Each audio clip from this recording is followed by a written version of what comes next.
This is the digital channel of the General Overseas Service of All India Radio. I am Manoj Mainkar, and in the next half hour, I'll bring to you news updates from India and around the world, awareness videos on coronavirus by Government of India, and a lot more. We'll begin with the news updates.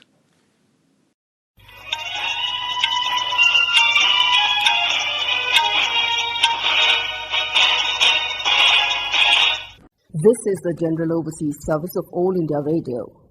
Namaskar. The news snippets. Read by Maria Albina Michael. 849,432 patients have recovered from COVID-19 in India. In the last 24 hours, 32,223 people have recovered. The recovery rate is 63.54%. 420,898 tests for COVID-19 were conducted in the country in the past 24 hours. Centre has asked the states of Andhra Pradesh, Telangana, Karnataka, Bihar, Odisha, West Bengal, Assam, Jharkhand and Uttar Pradesh to rigorously implement pandemic protocols. There should be proper planning and procurement to plug the gaps in health infrastructure. Centre advised in a review meeting with these states. India and China held talks on Friday under the Working Mechanism for Consultation and Coordination WMCC on India-China border affairs. Both sides agreed on an early and complete disengagement. Defence Minister Rajnath Singh held talks with his Israeli counterpart Benjamin Gantz. Both ministers expressed satisfaction at the progress of strategic cooperation. The two ministers also exchanged views on regional developments. Madhya Pradesh Chief Minister Shivraj Singh Chauhan has tested positive for COVID-19. He himself tweeted about his condition. Mr. Chauhan is asymptomatic and is in isolation. The MP Chief Minister has requested all persons who had come in contact with him to isolate. 2 terrorists were killed and an army Jawan was injured in a search operation at Ranveer Ghari in the outskirts of Srinagar, Jammu and Kashmir. India's Directorate General of Civil Aviation has asked all Indian airlines to carry out checks on their Boeing 737 aircraft that have not flown for a week. The U.S. Federal Aviation Agency has alerted global aviation authorities regarding corrosion of parts in the Boeing 737 aircrafts. The Taliban have said they are ready for talks with the Afghan government after the Eid al-Adha holidays. Meanwhile, the Afghan High Council for National Reconciliation said it was still working on the Taliban prisoners list. The Chinese Communist Party has expelled an outspoken critic and business tycoon Ren Zhiqiang from the party. Ren was critical of President Xi Jinping. And that is the end of the news snippets.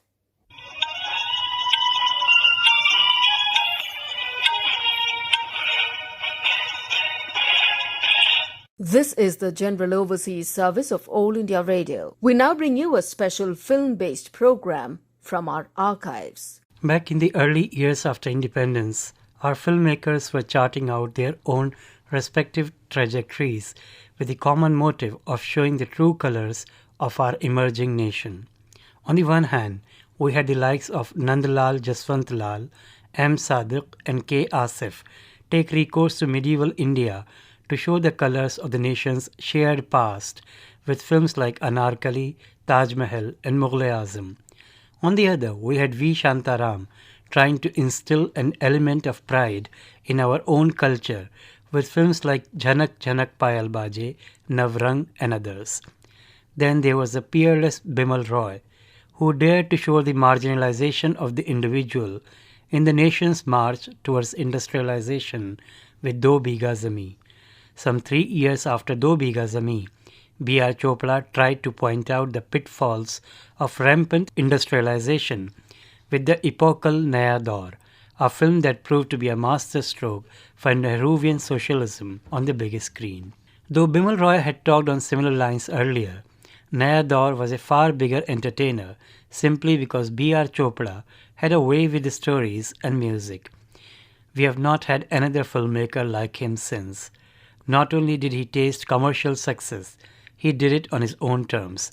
Not for him any cheap thrills or films without a purpose. For him, films were not subservient to technology.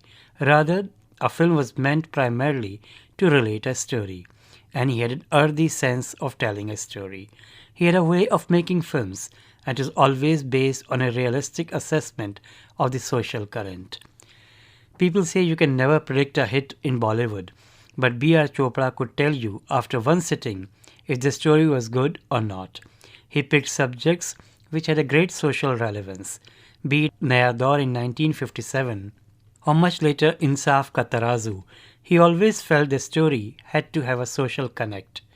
Filmmaking was not about escapism for him. He did not sell dreams to the audiences at the box office, not even with the super hit Nikah that rewrote box office records in the early 80s. The film's music, with Salma Agha from Pakistan singing most of the songs, scored big time, but for B.R. Chopra, the winner was the subject, triple talaq in Islam. He dared to ask the unmentionable question, is triple talaq permissible in Islam? The film set off a controversy, with the clerics siding one way or the other. But in the end, everybody appreciated the intent of B.R. Chopra. It was this innate honesty and integrity that helped B.R. Chopra come up with successful films like Kal Ki Awaaz and Awam in the later years of his career. The films were high on emotion, low on gimmickry, backed up by melodious music and restrained performances. In their own way, these two films continued the template set by movies like Qanoon and Sadhana around 20 years earlier. Each one of them had topicality. Each one of them raised a social concern like no other film of the period. As a director, B.R. Chopra used to be involved with every aspect of filmmaking, be it story, dialogue, or even music. Though not a trained musician, he could pick up a good tune when he heard one.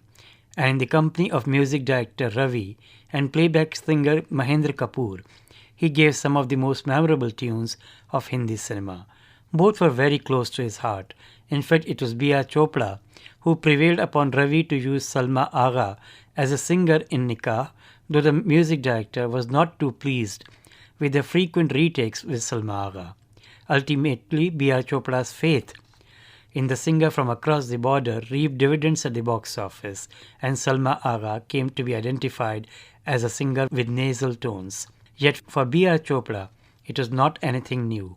A little under 25 years before Nikah, he had given us Naya Daur, a film that whipped up magic at the box office, as much due to the subject of man versus machine as its lilting music. Again, B.R. Chopra used to have long sessions with music director O.P. Nayyar to make sure that each song was tuned to perfection. Little wonder songs like Ude Jab Jab Zulfe Teri and Maang Ke Saath Tumhara went on to be hugely popular, as did Reshmi Shalwar Kurta Jalika.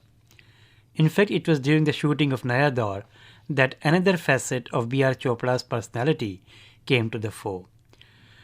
For him, everybody associated with the film was like family. Once Dilip Kumar had come to B.R. Chopra's house, and together the two enacted the script of Naya Daur throughout the day. Every detail, every little expression was discussed threadbare. It brought together all the faithful of Dilip Kumar's films, Nazir Hussain, Jeevan, Ajit, and of course Vijayanti Mala, who was to work with him in 4 memorable films. Even the withdrawal of Madhubala and her subsequent replacement Vijayanti Mala was talked about freely, as the director believed that the lead pair had to have a good chemistry, and for that it was important to clear the air before starting the shooting.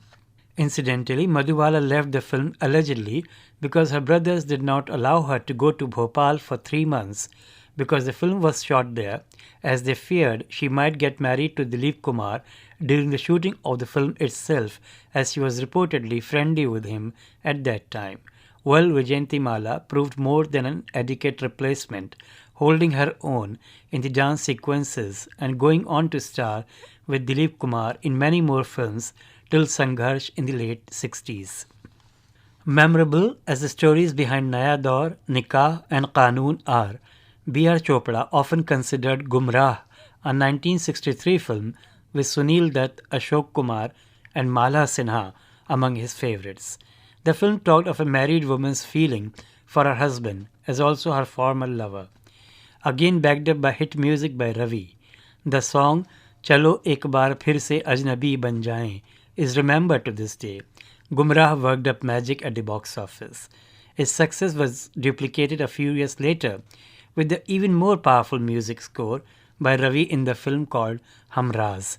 This time too Mahendra Kapoor and Ravi combined to give us soothing hits like Neele Gagan Ke Tale and Kisi Patthar Ki Moorat Se Mohabbat Ka Irada Hai.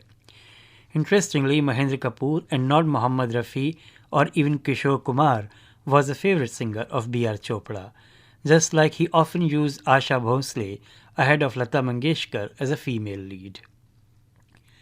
Melodious music, socially relevant subjects, powerful stories, strong performances, no melodrama, tight editing, and a simple focused narration. B.R. Chopra's films had it all. In his own ways, B.R. Chopra was a social commentator on India that emerged after independence. This Dadasaheb Phalke Award winner was a man who remained humble till the end, never taking to larger-than-life canvas in cinema or ostentatious living in real life, leaving behind his knowledge about films in the able hands of his son Ravi Chopra, who not too long ago gave us the super hit Baghban. Baldev Raj Chopra bid adieu to this world in 2008, leaving behind, besides his illustrious films, memorable television series Mahabharat. B.R. Chopra was truly a Mahapurush. You were listening to a special film-based program from our archives. This program came to you from the General Overseas Service of All India Radio. Greetings to the listeners of All India Radio. I am Nishtha Kavrani. Today is Nag Panchami, so let's hear something about it. Nag Panchami is one of the oldest traditional festivals celebrated in India, marked to worship Nagas or snakes.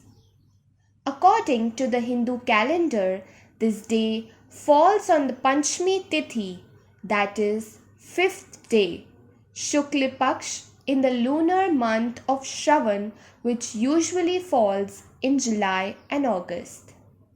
For this year, Nag Panchami will be celebrated today, that is 25th of July. This day is considered highly auspicious to worship Nag Devta or Lord of Serpents. Usually, Nag Panchami falls 2 days after the celebration of Haryali Tej. On this day, devotees observe fast and worship snakes by visiting ant hills and trees where snakes can be found. As during monsoons, the snakes come out of their burrows that get filled with water due to monsoon rains. The main ritual is offering milk to the Nag Devta or the snake god. Offering milk to snakes is an old tradition in India on Panchami Tithi, and it is said that the ritual keeps evil away. Many also observe fast on that day. Food made with milk as a key ingredient is also offered as prasad to the god. It is believed that anything offered to snakes during Nag Panchami would reach to serpent gods. People are known to make snake idols with clay at home for puja. Milk, turmeric, kumkum and flowers are also used for puja. Flowers and milk are also kept near the burrows and holes where snakes may be found. The origin of snakes is described in Mahabharata. In Hinduism, serpents are also considered deities. In the Mahabharata and some other religious texts, the origin of serpents has been told. In India, devotees pray to several snake gods on Nag Panchami. Some among them are Anant, Vasuki, Shesh, Padma, Kambala, and Kalia. In Gujarat, Nag Panchami will be observed on the 8th of August. In Andhra Pradesh, Nag Chaturthi or Nagul Chaviti is observed just after Diwali and coincides with 6 days long festivity of Sura Samharam in Tamil Nadu. Every festival is entangled with some history. Same is with Nag Panchami. According to mythological sources, the river Yamuna inhabited a dangerous snake named Kalia. Further, this snake had been poisoning the river. Hence, the people of Brij, Uttar Pradesh started facing a water shortage. It was Lord Krishna who finally came to the rescue of the people. Lord Krishna forced the snake to remove poison from the Yamuna.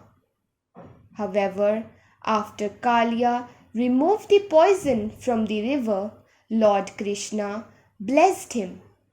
Further, he said that people would pray to the snake god on the occasion of Nag Panchami every year. Krishna also said that people would offer milk to snakes on Nag Panchami. The other perspective of this story is that Lord Krishna was playing with his friends near the banks of the Yamuna river. Suddenly, the ball landed in the water. The Lord went into the river and Kalia, the serpent, attacked him. Krishna then grabbed the serpent's tail and dragged him to the river surface and defeated him. Kalia at that time realized that Krishna was no ordinary child, but an incarnation of Lord Vishnu. He begged for forgiveness and promised never to torment anyone ever again. Thus, this festival is not only about serving the Nag Devta for one's prosperity and well-being. It also marks the victory of good over evil. Happy Nag Panchami to everyone. Thank you. You are with us on the General Overseas Service of All India Radio.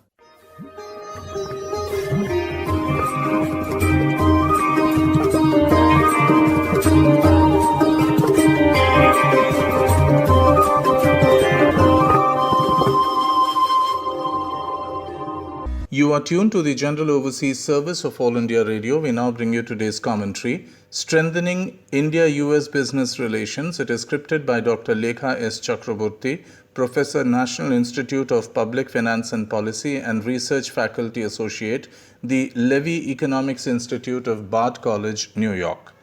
Prime Minister Narendra Modi has asked US firms to invest in India in various sectors, including infrastructure, aviation, defense, and space research. He was addressing the India Ideas Summit. The summit was hosted by the US India Business Council. The theme of the summit was Building a Better Future. The India Idea Summit aims at attracting foreign capital to India as a post-COVID-19 recovery agenda. Prime Minister Modi added that India got $20 billion in foreign investment during the first quarter of 2020-2021. He also said India's ease of doing business ranking has improved. The investment optimism can further determine improvements in India's key business ratings. India has reached a record high in foreign direct investment (FDI). The transition in foreign investment from FII portfolio investments to FDI is a welcome trend, as FDI is relatively a stable investment than foreign portfolio investment. FII is hot money and it can lead to flight of foreign capital based on the interest rate differentials. The hot money always responds to high interest rates. Prime Minister said that the rise of India means a rise in trade opportunities with a nation that you can trust, a rise in global integration with increasing openness, a rise in your competitiveness with access to a market which offers scale, and a rise in your returns on investment with the availability of skilled human resources. He also mentioned the possibilities of investment in the frontier technologies of 5G, big data analytics, quantum computing, blockchain, and Internet of Things. Mr. Modi said that India and US are two vibrant democracies and as such are natural bilateral partners. The US-India partnership plays a significant role in helping the world to bounce back faster in the COVID-19 pandemic. During the pandemic, global economic resilience can be effectively and optimally attained through domestic economic capabilities. Prime Minister emphasized the significance of self-reliant India in Atmanirbhar Bharat paradigm. The diversification of international trade and strengthening of financial markets are other determinants of global resilience post-pandemic. Policy uncertainty can make the progress slow. The investment options in agriculture sector includes FDI in food processing, organic produce and fisheries. In the healthcare sector investment, the pharma sector, India and US are forming robust business relations. In the energy sector, India is evolving as a gas-based economy. There will be big investment opportunities in clean energy. Yet another potential area of US-India business investment is in infrastructure, including building housing for millions or building roads, highways and ports. Civil aviation is also identified as an important area of great potential growth. The Prime Minister highlighted that the number of air passengers are expected to more than double within the next 8 years. The top private Indian airlines plan to include over 1,000 new aircraft over the coming decade. In defense and space sectors, India has revised the FDI cap up to 74%. In the insurance sector, FDI cap is 100%. India has introduced many insurance products, including the Ayushman Bharat, the Health Assurance Scheme, Pradhan Mantri Fasal Bima Yojana, Crop Insurance Scheme, and Jan Suraksha and other social security schemes. Mr. Modi observed the new avenues for insurance are health, agriculture, business, and life insurance. The statistics show that the FDI inflow reached record high in India. This is an increase of 20% from the previous year. In the midst of the COVID-19, India has continued to attract foreign investment. The point to be noted is that along with foreign investment, there is an ardent need for India to strengthen on the domestic private corporate investment. The empirical evidence shows that public infrastructure investment is a major determinant that attracts private investment. Prime Minister laid emphasis on strengthening infrastructure investment, tackling infrastructure bottlenecks, ensuring policy certainty, and macroeconomic policy coordination are very crucial to achieve this. To ensure economic recovery in a post-pandemic era, investment in core sectors are indeed crucial. That was today's commentary, Strengthening India-US Business Relations. It was scripted by Dr. Lekha S. Chakraborty, Professor, National Institute of Public Finance and Policy, and Research Faculty Associate, the Levy Economics Institute at Bard College, New York. It was read by Kaushik Rai.